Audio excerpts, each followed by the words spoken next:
Bonjour à tous, une autre petite vidéo en complément de celle que j'ai mis en ligne hier. Hier j'ai oublié, excusez-moi de ça, j'ai oublié de vous préciser qu'il vaudrait mieux mettre une résistance. Alors elle est présente hein, sur le datasheet, mettre une résistance entre le RX du DF Player Mini et la broche 11 de l'Arduino. Voilà, s'ils le disent, c'est que c'est mieux de le faire. Ceci dit, voilà, hier, j'ai totalement oublié cette résistance et ça marchait très très bien. Alors quand je fabrique des décodeurs et que je me sers du DF Player, que je crée des PCB et tout, j'oublie pas cette résistance. Mais alors hier, ça m'est complètement sorti de la tête et j'ai connecté directement et franchement, ça fonctionnait, pas de souci. Ensuite, on m'a fait part d'un petit problème qu'il pourrait y avoir. On m'a dit que certains ont des problèmes avec l'alimentation. En puisant l'alimentation du DF Player sur l'Arduino, il pourrait y avoir des problèmes, c'est-à-dire que l'Arduino ne serait pas capable de fournir assez d'intensité, assez de courant pour le DF Player. Alors, moi, j'ai jamais eu ce problème-là. De toute façon, généralement, encore une fois, quand je fabrique des décodeurs sonores ou des passages à niveau ou quoi, il y a toujours un régulateur, un 7805, et j'alimente le tout avec ce régulateur. Donc j'ai jamais constaté ce problème. Et hier non plus, j'ai pas constaté ce problème. Alors hier, j'étais alimenté par l'USB de l'ordinateur. Et a priori, il n'y a pas de souci. Alors peut-être que ce souci peut intervenir si on enregistre des sons déjà à un niveau assez élevé et qu'on fait jouer en plus le DF Player à un fort volume. Peut-être qu'effectivement là il est peut-être amené à tirer un peu trop d'intensité et peut-être que ça peut planter. Mais bon, voilà, encore une fois, moi hier là ça fonctionnait très très bien. Mais j'ai tellement voulu faire simple hier que voilà, j'ai fait très très simple. Ceci étant dit, donc excusez-moi pour ce petit oubli. Euh, Ensuite, aujourd'hui, de quoi j'ai envie de vous parler? J'ai encore envie de vous parler on va voir, on va imaginer que j'ai un ami totalement allergique à l'Arduino, mais quand même, il est allergique, mais il aimerait bien s'en servir quand même de l'Arduino, puis il voudrait vraiment que ce soit le plus simple possible. Et pour ça, il me dit, un jour, je l'ai au téléphone, hein, on imagine, hein, j'ai au téléphone, il me dit, ouais Marco, ça serait bien que tu peux pas faire un truc là pour faire clignoter des LED, un coup l'une, un coup l'autre, en choisissant la vitesse de clignotement, en choisissant aussi le nombre de clignotements qu'on veut pour chaque LED, et puis on attend un peu, puis la LED suivante se met à clignoter aussi, avec une autre fréquence, sur une autre broche évidemment, et tout et tout. Bon, ok, moi, ouais, je dis ouais, ok, ouais, on va essayer, écoute, on va essayer, on va voir si c'est magique, l'Arduino. Peut-être que finalement c'est magique, peut-être que c'est ultra ultra simple. Alors, ça lui a plu et tout, et puis on va essayer de le faire là, hein, on va faire le plus simple. Donc là, avant le setup, est-ce qu'on déclare des variables et tout? Bon, non, on va pas déclarer des variables. Euh, c'est nul de déclarer des variables et tout. Le setup, on en fait quoi? Bon, on n'en fait rien, ça sert à rien le setup. Ça, on oublie. Alors, ouais, mais il faut quand même faire clignoter nos LED. Ah oui, c'est vrai. Il faut faire clignoter nos LED. Bon, je sais pas, on va inventer un mot clignote. Hein. Voilà. Clignot, c'est bien. Clignot, clignot, c'est pas mal. Puis, bon, il faut quand même préciser le numéro de broche. Ouais, bon, on va commencer sur la broche 9, mettons. Hein. Numéro de broche, très bien. La demi-période, oui, la demi-période, on va faire 500 millisecondes. Bon, oui, pourquoi pas. Et puis, on va préciser le nombre de fois où on veut que ça clignote. Bon, on va dire qu'on veut que ça clignote 4 fois. Bon, ouais. Et puis, il m'a demandé un délai d'attente, là, avant le prochain clignotement. Je vais tout mettre dans la même parenthèse. Allez, hop. Euh, on va attendre 2 secondes, là, pour celle-ci, admettons. Et puis voilà, bon, quand même je mets le point virgule, ouais, quand même, ça je me rappelle, bon, très bien. Bon, ça c'est la première LED, c'est censé marcher ce machin, hein. Ça m'étonnerait, mais enfin, bon, on verra, hein. Peut-être c'est magique. Clignot à nouveau, puis là la broche 10, et puis on va faire 200 millisecondes de demi-période, On va la faire clignoter 10 fois, tiens. Et puis on va attendre 4 secondes avant la prochaine. Voilà. Pourquoi pas, hein. On teste, hein, c'est juste un test. Clignot à nouveau. Puis là, on va faire la broche 11. On va prendre une demi-période de 800 millisecondes. Ça ira pas vite du tout, ça. On va la clignoter juste 3 fois, admettons. Et puis là, on va attendre 1 seconde et demie. Et puis voilà. Voilà. 3 LED. On va faire clignoter 3 LED. 800 millisecondes, ouais, j'ai envie d'un truc beaucoup plus exotique. 854 millisecondes. Ok. Bon, là, est-ce que ça va marcher ce machin? A priori, non, ça va pas marcher. Mais peut-être que si, quand même. Alors, je vais brancher l'Arduino. Et on va y aller, vous allez voir, on va y aller vraiment franco. Je branche l'Arduino et puis je vérifie même pas.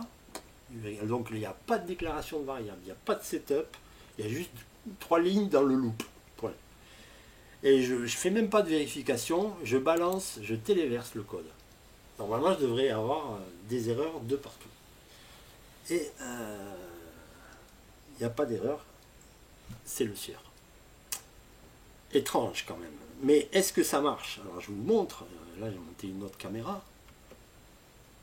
Voyons est-ce que ça marche. Et là, il y a une LED, la LED verte qui clignote. Elle a clignoté 3 fois. La LED jaune clignote un peu plus vite. Elle a clignoté je ne sais plus combien de fois, 4 fois je crois. Et puis celle-ci clignote beaucoup plus vite. Elle clignote 10 fois. Et puis ça attend 2 secondes. Et puis c'est la verte. Waouh! Mais alors ça voudrait dire que, en fait, sur l'Arduino, on peut écrire n'importe quoi. Et ça marche. Waouh, c'est génial, ça c'est vraiment super. Alors ceux qui vont arrêter la vidéo juste maintenant, ça serait dommage. Je vais vous montrer parce qu'évidemment, là je viens de vous faire un tour de magie avec une grosse ficelle, une ficelle grosse comme ça. Alors je vais vous montrer la ficelle maintenant. La ficelle, elle est là. Ici tout en haut du code, j'ai pas oublié de mettre un Sharp Include Clignot LED. Donc ça c'est une bibliothèque. Alors je vous le dis tout de suite, ne la cherchez pas, cette bibliothèque, vous ne la trouverez pas puisque c'est moi qui l'ai écrite. Et je vais vous montrer comment j'ai écrit ça. Et du coup, ça m'a permis, en créant cette bibliothèque, ça m'a permis finalement de rendre service, imaginons, à un hypothétique ami qui serait vraiment super allergique, mais qui voudrait quand même faire clignoter des machins de manière séquentielle, comme ça. Voilà. Imaginons, hein, c'est juste un prétexte à vous montrer comment on peut écrire une bibliothèque. Alors on y va, je vous montre. Alors j'espère que je suis sur la bonne vue. Hein. Oui, c'est bon. On y va, je vous montre ça tout de suite. Alors ça, j'y reviendrai tout à l'heure. Donc, dans le dossier Arduino, dans le dossier Library, il va falloir créer un dossier. Alors, où est-ce que je l'ai... C'est où Clignot LED, j'ai appelé ça. Je ne le trouve plus. Voilà, c'est là. J'ai créé donc un dossier qui s'appelle Clignot LED, avec une orthographe bien particulière. J'ai choisi de mettre un C majuscule et un L majuscule. Je vais double-cliquer dessus. Voilà. Et là, on trouve les 3 fichiers dont je vous ai parlé hier. Le fichier keywords.txt, un fichier Clignot LED, toujours avec la même orthographe, .h, et un fichier clignoled.cpp. On va déjà regarder au niveau des mots-clés. Donc je vais double-cliquer dessus. Bon, oui, il n'y a que 2 mots-clés parce que il y a Clignot LED, hein, le nom de la bibliothèque, c'est tout. Là, j'ai choisi la couleur qui correspond à Keyword 1. Et le mot-clé Clignot, Keyword 1 aussi. Bon, très bien. Ça, je l'ai donc écrit dans le bloc-notes et je l'ai sauvé sous le nom keywords.txt. Et c'est tout. OK? Ensuite, le fichier d'entête. Alors le fichier d'entête, le header, lui, c'est ce qui va contenir les déclarations des ou de la fonction utilisée dans la bibliothèque. Alors là, moi, j'ai qu'une fonction, donc on devrait trouver qu'une seule déclaration. Voilà. Alors, d'emblée, on remarque un truc rigolo, c'est qu'on remarque un sharp include arduino.h. C'est-à-dire que ce truc-là, ce fichier-là, il a besoin lui-même d'une bibliothèque arduino.h. Et oui, ouais, on est en Arduino, c'est de l'Arduino. Donc il faut, dans notre fichier .h, il ne faudra jamais oublier de mettre un sharp include arduino.h, écrit de cette manière avec des guillemets. Alors un jour, peut-être, je vous expliquerai la différence quand il y a des guillemets et quand il y a des inférieurs, supérieurs. Ensuite, on trouve la déclaration de la fonction que je vais utiliser. Void clignot, void fonction muette, hein, fonction vide, clignot, voilà le mot que j'ai inventé. En fait, je l'ai inventé, oui, mais pas il y a 5 minutes, je l'ai inventé il y a quelques heures. Clignot. Et puis à l'intérieur des parenthèses, je renseigne les paramètres que je vais envoyer à cette fonction pour qu'elle puisse travailler. Donc je vais envoyer le numéro de pin, la valeur de la demi-période en millisecondes, la valeur du nombre de répétitions, tout simplement, et la valeur du délai d'attente avant que ça passe au truc suivant. Voilà, tout ça, ce sont des entiers, hein, des int. Bon, très bien. Et c'est tout ce qu'il y a, c'est tout ce que nous avons. Hein. Ensuite, on va regarder le point CPP qui va être à peine un peu plus fourni, mais qui va, là, vous allez mieux comprendre. On retrouve, tiens, comme par hasard, un sharp include arduino.h. Ben ouais, le fichier CPP, il a aussi besoin qu'on lui dise qu'on est en Arduino, hein, qu'on se sert de l'Arduino. On trouve aussi un sharp include clignoled.h, c'est-à-dire le fichier qu'on vient de regarder là, le fichier d'en-tête, voilà, toujours avec la même orthographe, c'est très important. Et puis on retrouve enfin notre code, et là tout va s'expliquer. Donc c'est une fonction muette, void, clignot, donc elle s'appelle clignot, voilà, avec 4 paramètres, donc le numéro de broche, la demi-période, le nombre de répétitions et les millisecondes d'attente avant la prochaine. Alors maintenant on va expliquer pourquoi j'ai même pas eu besoin de remplir le setup. Pourquoi? Parce que ma fonction va le faire tout simplement. Là ici on trouve juste après on trouve un pin mode. Pin, c'est-à-dire que le numéro de pin que j'aurais envoyé là, dans le paramètre pin, il va se retrouver là, et puis ça va me le mettre en sortie. Donc très bien. Donc c'est pour ça que j'ai pas eu besoin de remplir le setup non plus. Puis après on trouve une boucle for pour un entier i qui va de 1 jusqu'au nombre de répétitions qu'on veut. On incrémente. Puis après, ça c'est connu, archi connu, digital write, le numéro de pin, on le passe à l'état haut. On attend la valeur de la demi-période, digital write pin à l'état bas, on attend la valeur de la demi-période, et c'est terminé. On attend juste encore un peu, un delay, parce que j'ai bien voulu faire comme ça, on aurait pu faire tout autrement, un delay d'attente avant de faire clignoter la lettre suivante, ou éventuellement la même, tout simplement. Et voilà, et c'est tout. Alors ça, c'est juste un prétexte, hein, ça ne vous servira pas vraiment. Si, quand même, je vous invite à... Faites-le, essayez de vous créer une petite bibliothèque qui fait un truc simple, juste vraiment le plus simple, et puis après, vous pouvez augmenter comme ça. Mais dans le cas précis ou de mon ami là, hypothétique, qui serait vraiment allergique à l'Arduino, lui, ça, mine de rien, une fois que je lui donne ça, que je lui donne cette bibliothèque, et bien voilà, il n'a plus que ça à rentrer. Je lui file un petit mode d'emploi avec cette bibliothèque, et puis c'est terminé, il arrive à faire clignoter des LED, tout simplement comme il veut. Alors, je vais vous remontrer, je ne sais plus sur quelle scène c'est, remontrer le truc qui est en train de fonctionner. Est-ce que j'ai mis la bonne scène? Je ne suis pas sûr, non. Voilà. Ça devrait être ça. Oui, voilà. Voilà, ça fonctionne et ça fonctionnerait ad vitam aeternam. Hein. Voilà. Donc très très très très simple. Alors pendant qu'on parle de bibliothèque, là, ça fait longtemps. Alors, je vais revenir à la bonne la bonne scène, sinon vous ne verrez rien. On va parler d'un petit problème qui a été vraiment... à chaque fois j'oublie de vous en parler de ça. Et ça, il aurait fallu. On va prendre les deux bibliothèques les plus problématiques pour le modéliste ferroviaire. Le modéliste ferroviaire qui s'intéresse à l'Arduino, qui veut se fabriquer des décodeurs, qui veut se fabriquer un TCO par exemple, ExpressNet et autres. Les deux bibliothèques, j'ai nommé NMRA DCC et NMRA DCC Pull-up. Alors ce sont deux bibliothèques qui se ressemblent énormément mais qui sont différentes en fait. On pourrait aller voir tout à l'heure ce qu'il y a de différent. Enfin, bon.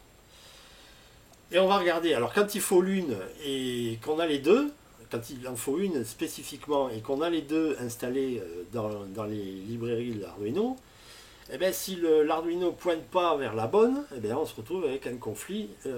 Ça nous dit que c'est pas installé, que c'est pas dans le scope, que ceci, cela, les trucs habituels.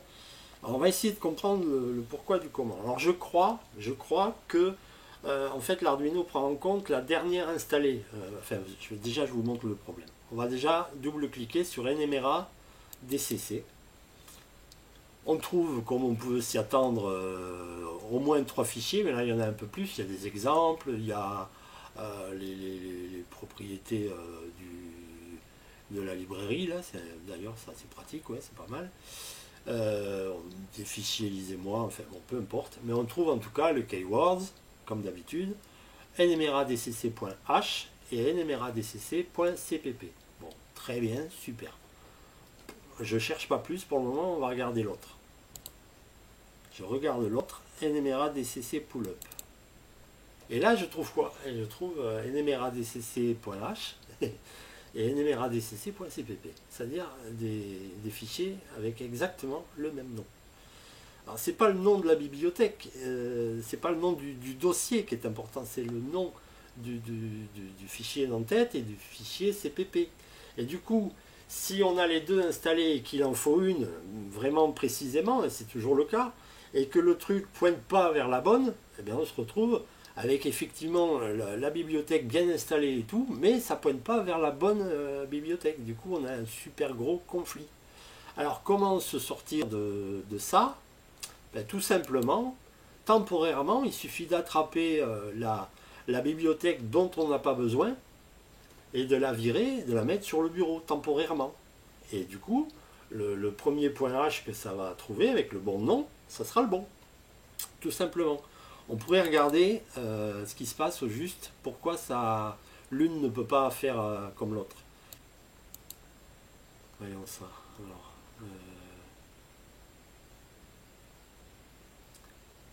ouais, flag my address only.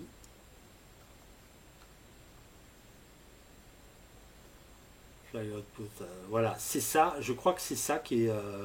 voilà, flag enable into pull-up, voilà, ça c'est la pull-up donc. Et on va voir que l'autre est différente, et du coup, l'une ne peut pas remplacer l'autre. Voilà pourquoi il y a eu tant d'échecs avec les gens qui ont voulu se jeter tête baissée sans rien comprendre à rien. Par exemple, dans la réalisation d'un TCO ExpressNet, là il fallait avoir ces notions là parce que sinon on ne s'en sort pas. On va regarder là, on va voir que c'est différent. Là on va pas avoir écrit pull-up hein, forcément. Voilà, de toute manière c'est différent, je peux vous laisser.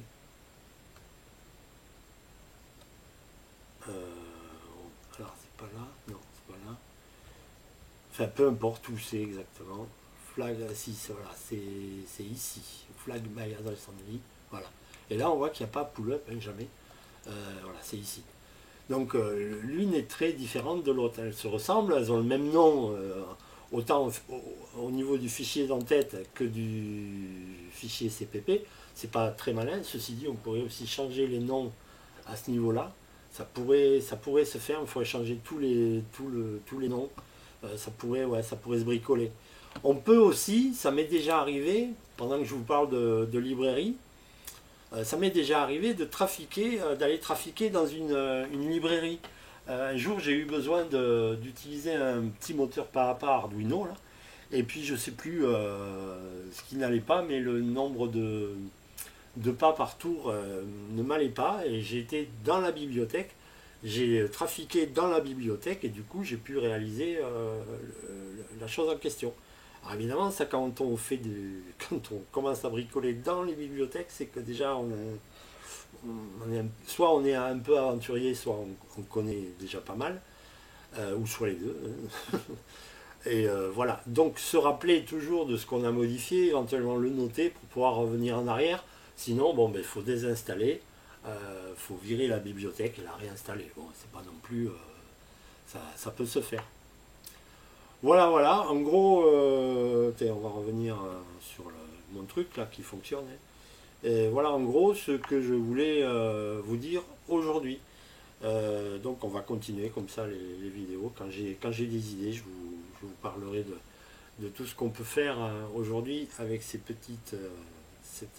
technologie, entre autres. Je vous dis à très bientôt. Ciao, ciao.